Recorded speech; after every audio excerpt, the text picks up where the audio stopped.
Bien-aimés frères et sœurs, shalom. Bonjour, bonjour partout mes frères, partout dans le monde. Votre serviteur, Mvoula Philippe, je viens encore une fois aujourd'hui pour vous parler sur le péché originel, deuxième partie. Notre verset d'introduction, c'est 1 Corinthiens, chapitre 6. Je suis au verset 15. Ne savez-vous pas que vos corps sont des membres de Christ? Prenez-je donc les membres de Christ pour les faire les membres d'une prostituée? Loin de là. Ne savez-vous pas que celui qui s'attache à la prostitution, un seul corps avec elle, car il est dit, les deux deviendront un seul chair. Donc ici nous voyons la prophétie qui nous dit que quand vous attachez avec une méritrice, une femme à la sexualité, vous faites même corps avec lui. Alors, comme je disais dans notre enseignement précédent, c'était un acte sexuel. Et comme il était un acte sexuel, ça voulait dire que Adam ou Ève avaient fait même corps avec Ève. Satan, pardon, si j'ai bien dit, je ne sais pas si je me suis trompé, Satan, il avait fait même corps avec Ève. Bon, déjà, il est devenu sa femme parce qu'il l'a connue sexuellement. Et Adam, il a fait aussi même corps avec Ève. C'est la mort totale. Ça veut dire, quand vous attachez à la prostitution, avec ton partenaire, vous faites même corps. C'est pour ça, les jeunes filles, écoutez bien. Tu ne peux pas connaître quelqu'un sexuellement une fois que vous n'êtes pas encore marié. Mais faites attention aussi pour le mariage. Parce que c'est possible aussi de rencontrer quelqu'un qui n'est pas de notre nature, comme c'est fait aujourd'hui. Il y a des gens, ils disent que, oh non, ce n'est pas problème d'acte sexuel parce que vous ne comprenez pas. Jésus s'adressait à Judas comme démon.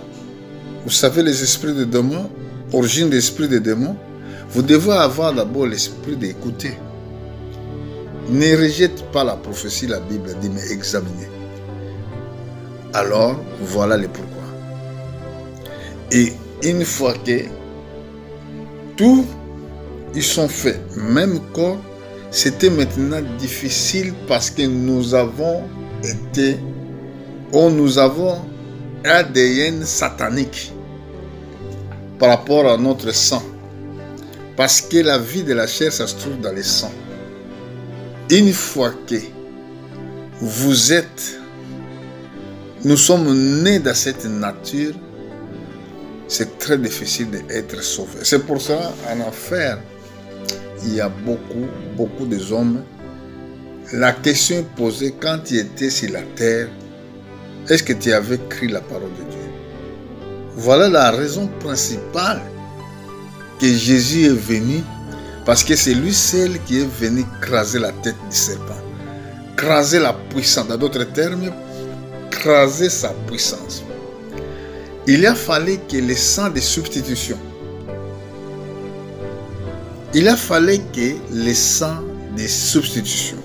pendant le temps de la loi, Dieu avait dit, il avait donné ordre, c'est ça l'ordre même que Dieu avait donné, que personne ne peut manger du sang. Donc, je vais aller là-bas, dans le livre de Lévitique, chapitre 17. Nous allons voir pourquoi dans l'Ancien Testament, et que les hommes n'avaient pas l'autorisation pour manger du sang. Si ça me prendra même 3 séances de ces enseignements, je prendrai mon temps pour expliquer le peuple de Dieu. Je suis dans le Genèse chapitre 17, au verset 5, je crois, si je vais regarder. Lévitique. Attends, je vais voir. Je suis dans le livre de Lévitique, chapitre 17, au verset 10, la Bible déclare: si un homme dans la maison d'Israël ou des étrangers qui séjournent au milieu d'eux mange du sang d'espèce quelconque, je tournerai ma face contre celui qui a mangé le sang et je le retrancherai du milieu de son peuple. Car l'âme de la chair est dans le sang. Je vous le donne sur l'autel, afin qu'il se serve d'expiation pour vos âmes. Car c'est par l'âme que le sang fait expiation. Votre âme, il est dans le sang. Une fois que votre sang, il est contaminé et toute ta nature, il est contaminée. Et c'est pour cela nous sommes perdus. Oh, c'est pour cela que le péché, il est entré dans le monde à travers de la nature de l'homme. Ce n'est pas quelque chose d'étonnant. Quand nous voyons à des fois, il y a beaucoup d'hommes de Dieu qui tombent dans le péché d'adultère, dans la prostitution. C'était à cause de la nature qu'ils portent. La nature, c'était la nature satanique. Nous allons voir ça. Parce que notre âme, il est taché dans notre sang. Et Satan, il le sait. Quand il a commis cet acte, ça voulait dire qu'il nous a connectés avec lui. C'est pour cela Dieu cherchait quelqu'un, une sang pur, sans péché. C'est pour cela, quand vous regardez les messages d'apôtre Paul, apôtre Paul, dans le livre de Romains chapitre 6, il disait que comme le péché, il était entré à travers un homme. Vous voyez? Donc quel était le péché? Parce que lui, c'est lui le père de tous les vivants. Excusez-moi, je vais corriger ce que j'ai dit. Il est le père, mais Ève, il est le père. Il est le mère, pardon. Ève, il est le mère de tous les vivants, pas Adam. Adam, ce n'est pas le père de tous les vivants. Alors, le problème, c'était quoi? Comme nous avons en nous le sang qui coulait, c'était sang mélangé, et Dieu cherchait le sang de substitution. En attendant, il a donné les animaux comme moyen de couvrir les péchés, mais non pour les ôter. Et c'est là, c'est cette raison que Dieu utilisait les animaux dans l'Ancien Testament. Il prenait les animaux pour plaider pour la culpabilité. Alors frère, s'il y a des sorciers dans votre famille, si Satan il voulait vous attaquer dans votre famille, d'abord, avant de commencer à lancer cette attaque, il regarde d'abord la postérité qui vous appartenez. Il regarde dans le sang. Dans le sang, il va voir directement tes ancêtres. Quel Dieu qui les servait. Vous voyez, ce n'est pas les choses faciles que vous le prenez en légère. C'est un grand mystère qui est caché, que les hommes ne savent pas, qu'ils ne comprennent même pas. Et c'est pour cela, sans Christ, tu n'as pas les moyens d'être sauvé. Je vais aller dans le livre de Jean. Non, dans le livre de Jean, chapitre 1. Vous allez voir pourquoi la Bible parle de ces choses.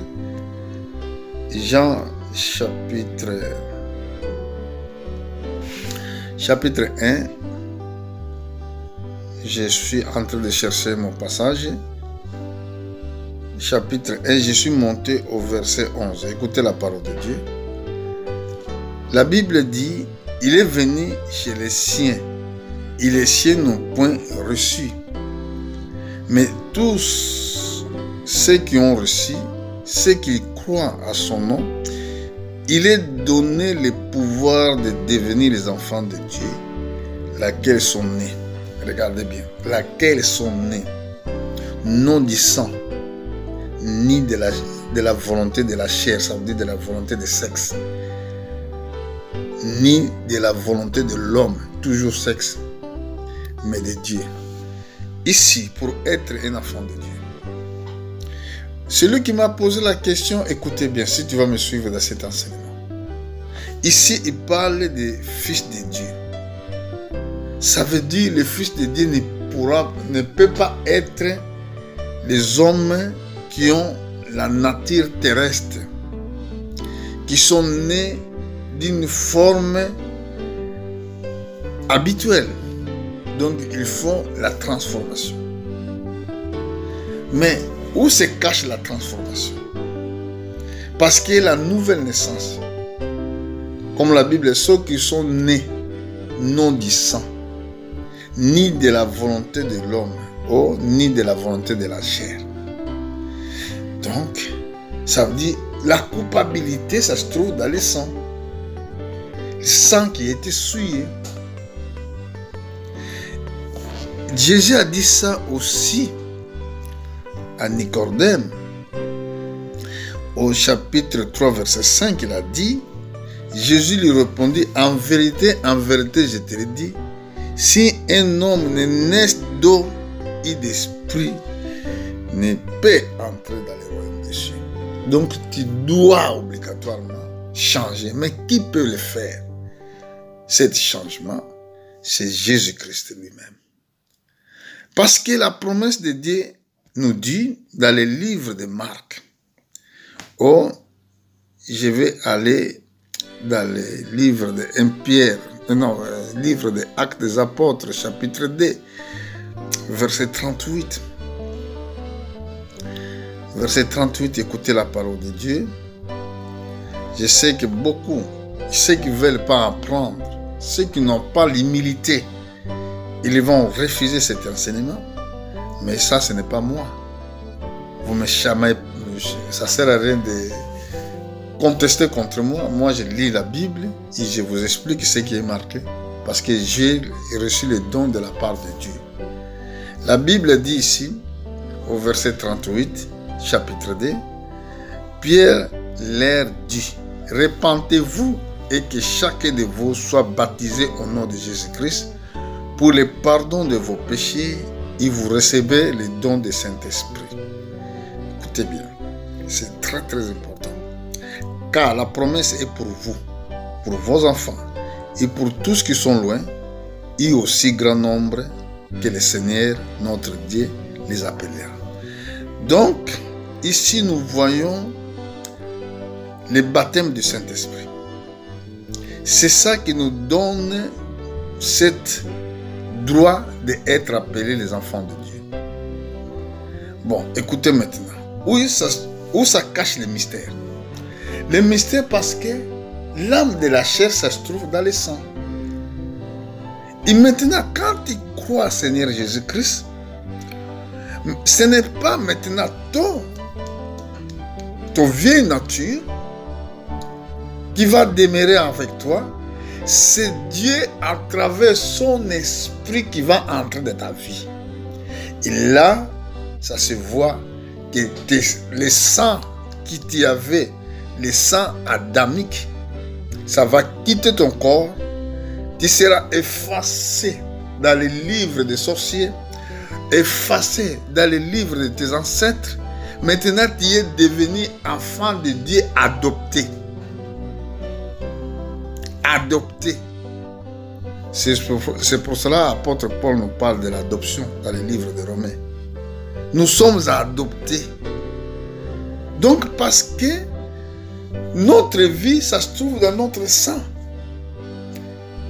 Et une fois que tu reçois le baptême du Saint-Esprit, alors le Saint-Esprit, le sang de Jésus renverse la nature de l'homme pour devenir enfant de Dieu. Pour que le nom des enfants de Dieu a été accordé pour les anges. Si vous lisez dans les livres de Job chapitre 1, chapitre 2, livre de Genèse chapitre 6, mais chapitre 6 au verset 1, vous descendez. Mais ces enfants de Dieu là dans le livre de Genèse, c'était des anges qui sont rebellés avec Satan, qui sont aujourd'hui même à cause de cela, ils se trouvent dans les prisons. Si vous regardez le livre de Pierre, et si vous suivez aussi Enoch, voilà où nous sommes maintenant. Aujourd'hui, même tu m'écoutes, même tu ne m'écoutes pas, même tu crois ce que je te dis, même tu ne crois pas ce que je te dis, sachez-le bien, donc, la condamnation est là. Parce que nous devons nous devons revêtir autre nature. Dans d'autres parts, dans d'autres écritures, apôtre Paul dit que nous devons mourir à nous-mêmes. Changer la nature. Pas seulement la nature. Tu peux se convertir, très bien. Mais Dieu doit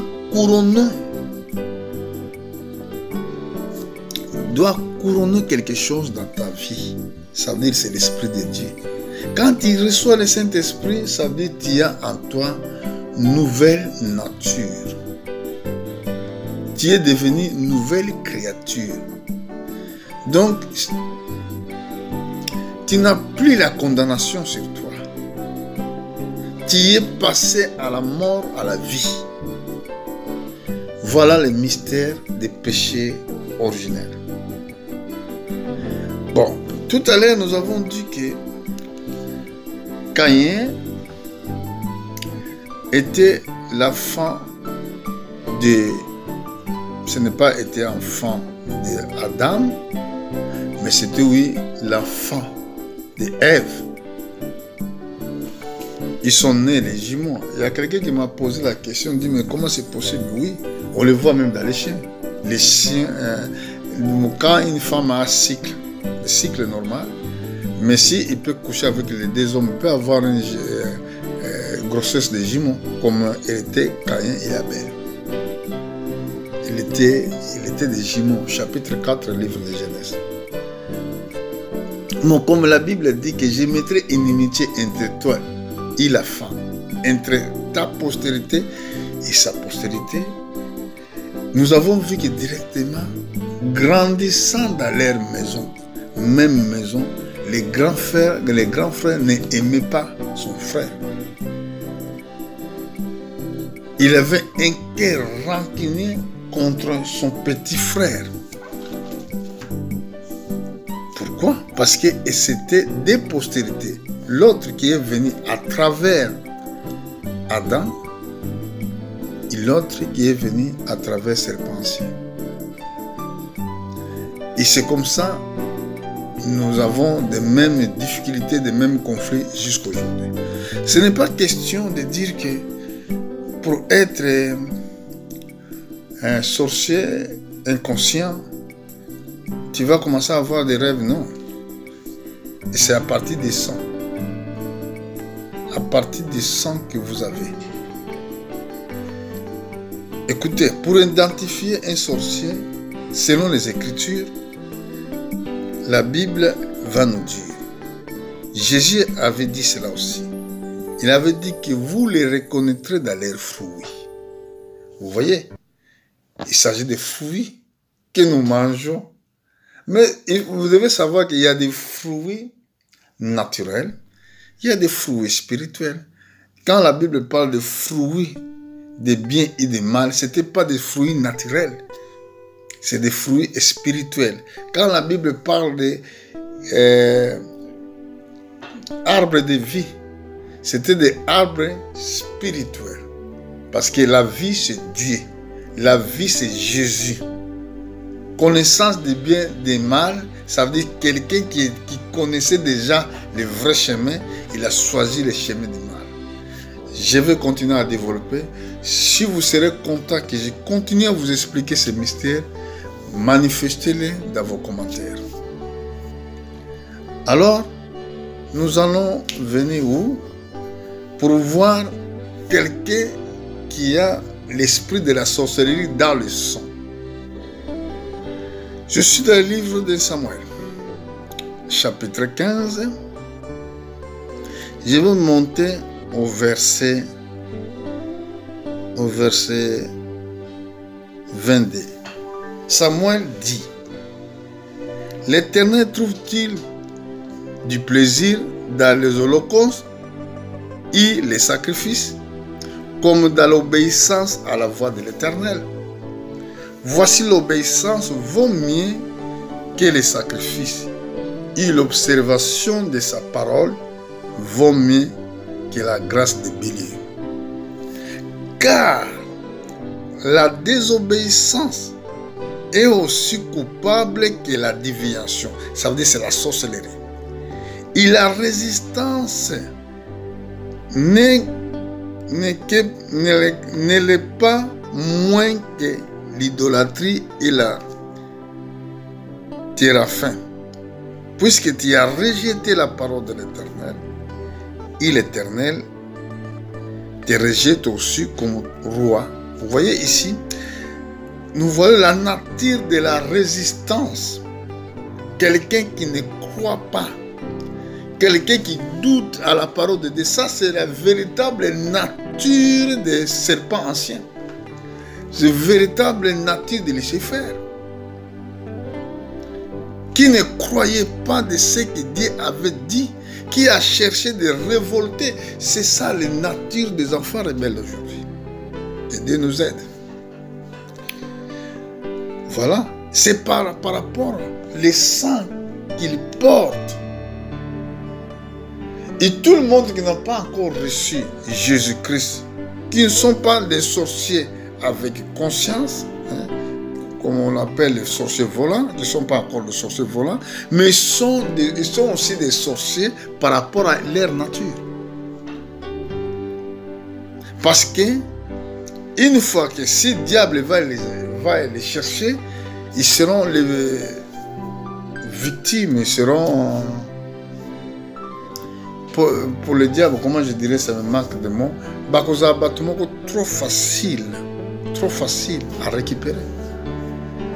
Je vais monter pour finir. Vous allez voir que la nature de l'incrédulité, c'est la nature des enfants méchants qui ne croient pas à la parole de Dieu, qui les doutent toujours de ce que Dieu dit, qui fait la guerre même avec les hommes de Dieu. Je suis au chapitre 4. Là, vous allez voir que au chapitre 4, qu'est-ce qui était passé?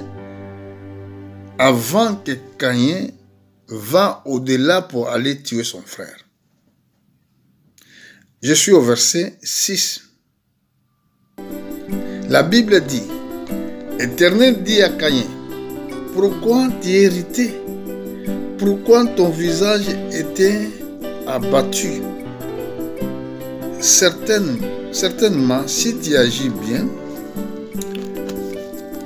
tu relèveras ton visage. Et si tu agis mal, le péché se couche à la porte et ses désirs se portent vers toi. Mais toi, domine sur lui. Cependant, Caïn adressa la parole à son frère Abel. Mais comme il était dans le champ, Caïn se jeta sur son frère et le tua. Il savait même comment il peut tuer. Vous voyez? Il est tué pourquoi? Une fois que Dieu avait conseillé que si tu agis bien, parce que les offrandes, ce n'est pas ça que Dieu demandait. Parce que Dieu ne peut pas juger quelqu'un sans lui montrer le chemin qu'il doit suivre. Dieu a exhorté Caïn que le péché se couche dans ta porte. Son désir se porte vers toi, mais toi domines sur lui. Mais il ne peut pas le faire. Même quand Dieu a reproché aussi pour la deuxième fois, il a dit, Caïn, Caïn, où ton frère? Où se trouve ton frère? Vous savez quelle réponse qu'il a donnée? Réponse insolente. Est-ce que moi je suis gardé de mon frère? Quelqu'un qui peut répondre comme ça à son créateur? Dieu a dit, je vois le sang de ton frère réclame la vengeance. Et frères et sœurs, vous ne prenez pas la Bible comme un livre de littérature, comme tous les livres que vous voyez. La Bible, c'est une parole prophétique. Ce sont les prophètes ou les hommes de Dieu qui ont reçu les dons de la part de Dieu, qui ont cette capacité, cette faculté de l'interpréter. Et vous-même, dans votre façon de voir des choses, tu n'y arriveras pas. Donc, pour aller finir, je vais finir dans le livre de l'Apocalypse. Je suis dans l'Apocalypse, chapitre 22, verset 9. Mais il m'a dit, garde-toi de le faire. Je suis compagnon de service et à celui de tes frères, les prophètes, et de ceux qui gardent la parole de ces livres. Adore Dieu. Il me dit, ne scelle point les paroles de la prophétie de ces livres, car le temps est proche. Ça a été scellé au temps de Daniel. Personne ne connaissait ça. Personne ne peut dire que, oh non. Beaucoup de gens le disent d'ailleurs. Ils disent que non, pourquoi Dieu ne dit pas dit clairement? La Bible est cachée. Surtout pour plusieurs hommes de Dieu est cachée. C'est pour cela qu'il va y avoir la famine de la parole. Parce que la révélation n'aura pas lieu. Il n'y aura pas la révélation de la parole de Dieu. Pendant que quand l'Église sera enlevée au ciel, il n'y aura pas la révélation et il y aura la famine. Cette famine durera jusqu'à la fin du monde. Parce que où il y aura la parole, seulement il sera Israël dans les ministères des prophètes. Apocalypse chapitre 11. Pour aujourd'hui, je vous dis tout simplement que mes frères et sœurs, je suis homme de Dieu, voilà Philippe. Dieu vous bénisse. Si Dieu va m'accorder encore quelque chose dans les prochains jours, j'y reviendrai. Que Dieu vous bénisse. Merci beaucoup.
Thank you.